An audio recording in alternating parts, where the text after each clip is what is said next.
ಇಂತಹ ಅಪ್ರತಿಮವಾಗಿರುವಂತಹ ಸುಂದರಿಯನ್ನು ಕಂಡಾಗ ನೋಡಿದಾಗ ಮಾತನಾಡದೆ ನನ್ನಷ್ಟಕ್ಕೆ ನಾನು ಹೋದೆ. ಆದರೆ ನನ್ನ ಪುರುಷತ್ವಕ್ಕೆ ಬೆಲೆ ಇಲ್ಲ ಅಂತ ಹೇಗೆ ಮಾತಾಡಿಸಬೇಕು? ಅವಳು ನನ್ನನ್ನು ಗಮನಿಸುವಂತೆ ಮಾಡಬೇಕು ಅಂತಾದ್ರೆ ಹೇಗೆ? ಈ ಕೆಲವೊಂದು ವಿಷಯದಲ್ಲಿ ನಾನು ಬಾರಿ ತುಂಬಾ ಹಿಂದೆ ಇದ್ದೇನೆ. ಈ ಸ್ತ್ರೀಯರಲ್ಲಿ ಮಾತಾಡಿ ಗೊತ್ತಿಲ್ಲ, ಹಾಗೆ ನಾನು ಸ್ವಲ್ಪ ಹಿಂದೆ ಬಿದ್ದ. ಹೇಗೆ ಮಾತಾಡೋಣ? ಈಗ ಕೇಳುವುದೇ ಅಲ್ಲ, ಹೇಗಾದ್ರೂ ಒಂದು ಮಾತಾಡಿಸಬೇಕು.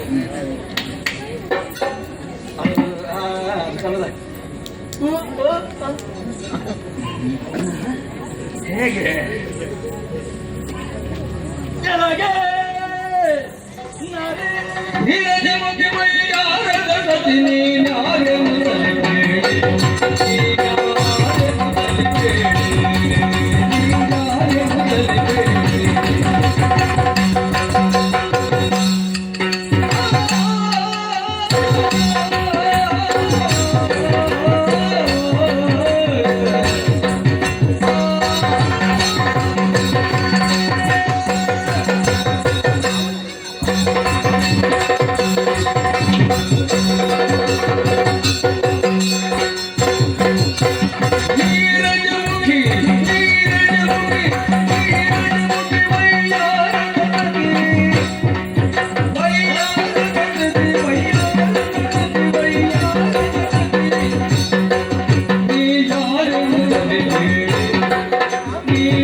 ಸ್ವಲ್ಪ ಕಡಿಮೆ ಇವಳು ತಿರುಗಿದ್ದು.